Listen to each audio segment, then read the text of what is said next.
আমি বক্তৃতা করব না, আমার জীবনের গল্প বলবো যে আমি একে আজাদ এখানে কিভাবে আপনারা আমাকে এই সম্মানিত করলেন, কেন করলেন। নিঃসন্দেহে আপনারা চেয়েছেন কিছু শুনতে।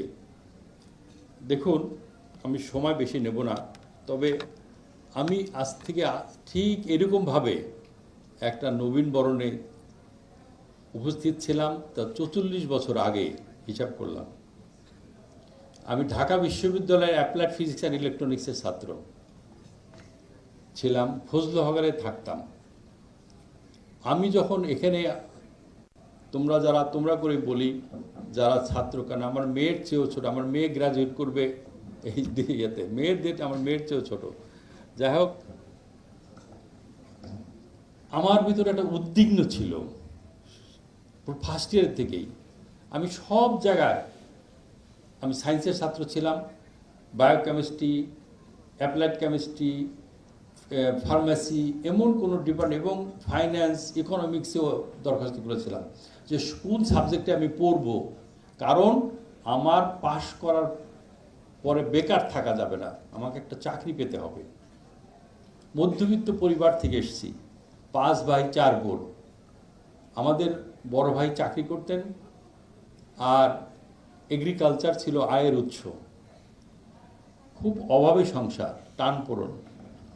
ঢাকা বিশ্ববিদ্যালয়ে ভর্তি হওয়ার পরে আমরা গুলিস্তান থেকে পুরান শার্ট কিনে নিয়ে আসতাম, প্যান্ট কিনে নিয়ে আসতাম, ওইগুলো ওয়াশ করে পরতাম। আর সেইগুলো তো এখন স্বপ্নের মতো মনে হয়। তো যাই হোক,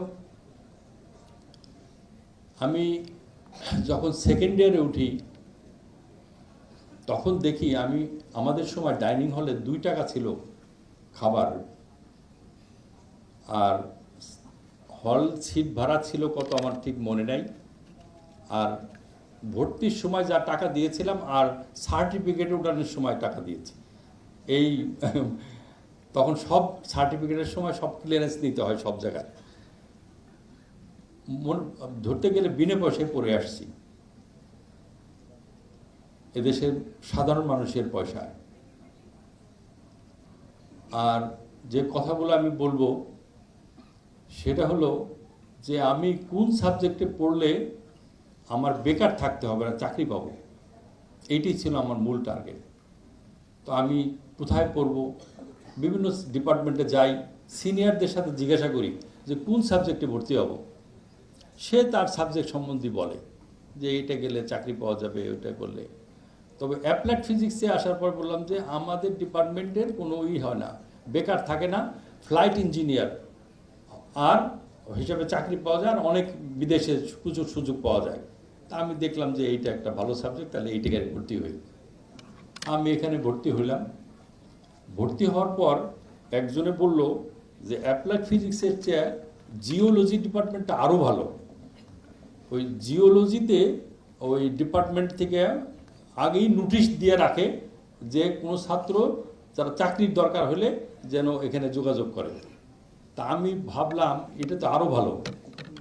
তা আমি বললাম যে আমি আর অ্যাপ্লাইড ফিজিক্স পড়বো না, আমি জিওলজিতে যাব।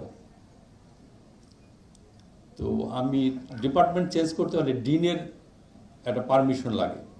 তো আমাদের সময় ডিন ছিলেন, আমাদের অনেকেই চিনবেন যারা স্যার, যারা এখানে আছেন, প্রফেসর শামসুল ইসলাম সাহেব। পরে উনি ভাইস চ্যান্সেলর হয়েছিলেন।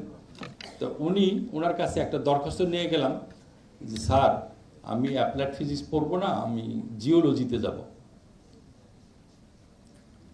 তো উনি আমাকে এত জোরে একটা ধমক দিলেন যে ছেলেরা তদবির করে জিওলজির থেকে অ্যাপ্লাইড ফিজিক্সে আসার জন্য, আর তুমি তদবির করতে এসছো যে অ্যাপ্লাইড ফিজিক্স ছেড়ে জিওলজিতে যাও, এই সাবজেক্টই করো। তো চলে গেলাম। ঠিক এইরকম এক নবীন বরণ অনুষ্ঠানে স্যার বললেন, বাবারা, তোমরা যে সাবজেক্টে ভর্তি হয়েছ চাকরির জন্য টেনশন করো না, চিন্তা করো না। রাস্তার পাশে বসে যদি রেডিও এবং টেলিভিশন সারো, সংসার চলে যাবে। আমার একটা বুকটা ভরে গেল যে না, অন্তত বেকার থাকতে হবে না। এই যাত্রা শুরু হলো। ফলে আমি ভর্তির আগের থেকেই এক বড় ভাইয়ের রুমে উঠলাম মেইন বিল্ডিংয়ে, ওখানে থেকেই আমি বের হয়ে আসছি। আমাদের সময় অনার্স পাস করতে 8 বছর সময়, মহিউদ্দিন ভাই, আমি, ফারুক, আমরা সমস্যা হয়, আমরা 80-81 ব্যাচের ছাত্র ঢাকা ইউনিভার্সিটি, আজ থেকে 44 বছর আগে। তো আমাদের যখন দেখি সেকেন্ড ইয়ারে সিনিয়র ভাইরা পাশ করে গেছে, 3 বছর হলো, 2 বছর হলো পাশ করে গেছে, কিন্তু এখনও হল সিট ছাড়ছে না। কারণ কি? কারণ হলো চাকরি নাই। ভালো ভালো সাবজেক্টে পাশ করেছে কিন্তু চাকরি নাই, 2 টাকায় ডাইনিং হলে খায় আর 3টা-4টে টিউশনি করে। এই 3টা টিউশনি করে বাবা মাকে টাকা পাঠায়। তো এইটা দেখে আমার ভিতর তখন থেকে একটা কাজ করতে লাগলো, ইচ্ছা যে আমি এই বেকারত্ব, এই অভিশাপ আমি নিতে পারবো না। কারণ আমার ফ্যামিলি ওয়েট করছে কত তাড়াতাড়ি পাশ করে আমি সংসারে হাল ধরব। তখন থেকে মনে মনে চিন্তা করলাম, এইটা অনেক বড় হিস্ট্রি, এত সময় আমি যাব না। তবে পরবর্তী পর্যায়ে 1983-তে এরশাদ বিরোধী আন্দোলনে মুজিদ খানের শিক্ষানীতি, সেই শিক্ষা ভবন ঘেরাও করতে গিয়ে আমি 3 জুন ছাত্রছাত্রী দীপালি সাহসহ নিহত হয়। কলা ভবন থেকে আমি গ্রেপ্তার হই। কলা ভবন থেকে 23 দিন জেলে থাকি। 23 দিন জেলে যাওয়ার আগে আমি এই কথাটা ইচ্ছা করেই বলছি, তোমরা যারা রাজনীতি করো বা করতে চাও তাদের জন্যে। তখন নেতৃত্ব জননেত্রী শেখ হাসিনা 83-তে, উনি তো 82-তে আসলেন, আর 81-তে আসলেন। 81-তে আসলেন, তা 83-তে ঘটনা এরশাদ বিরোধী আন্দোলনে অপরাজয় বাংলার পাদদেশে 3টা লাশ। ওই লাশগুলোর সামনে সবাই বক্তব্য রাখছে। লাস্ট বক্তা বোধহয় ছিলেন খালেদা জিয়া অথবা শেখ হাসিনা হবে, আমার ঠিক মনে নেই। ওখানে জিয়াউদ্দিন বাবলু তখন ডাকসুর ভিপি ছিলেন, আখতারুজ্জামান ছিলেন ডাকসুর ভিপি, জিয়াউদ্দিন বাবলু সেক্রেটারি। তো স্লোগান হচ্ছিল, কোনো ছাত্র বন্দী হলে জ্বলবে আগুন ঘরে ঘরে। তো আমরা কলা ভবন থেকে গ্রেপ্তার হলাম।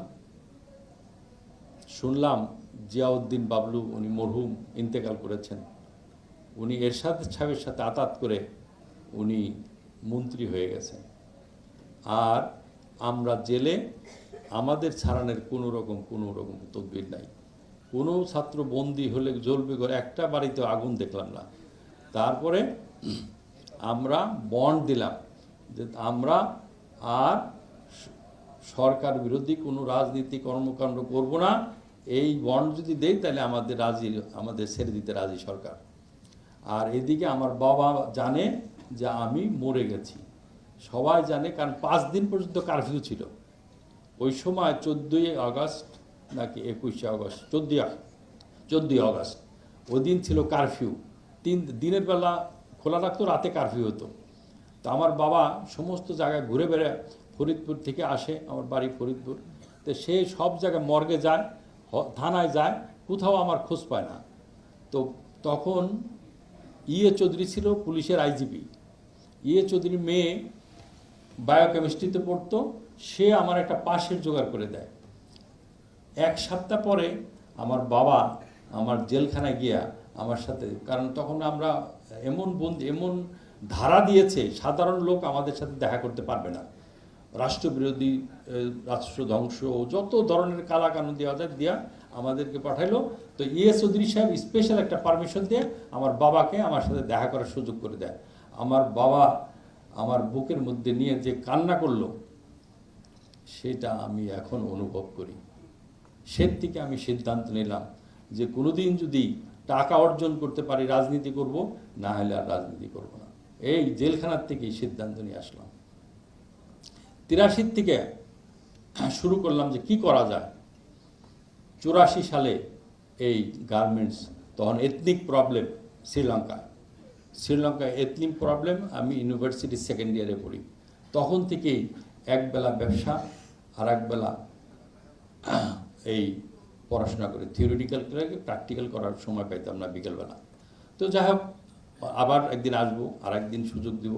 সেখান থেকে আজকে হামিম গ্রুপ ৭৫,০০০ লোক চাকরি করে, প্রায় ১২০ কোটি টাকার উপরে শুধু স্যালারি দেয় মাসে।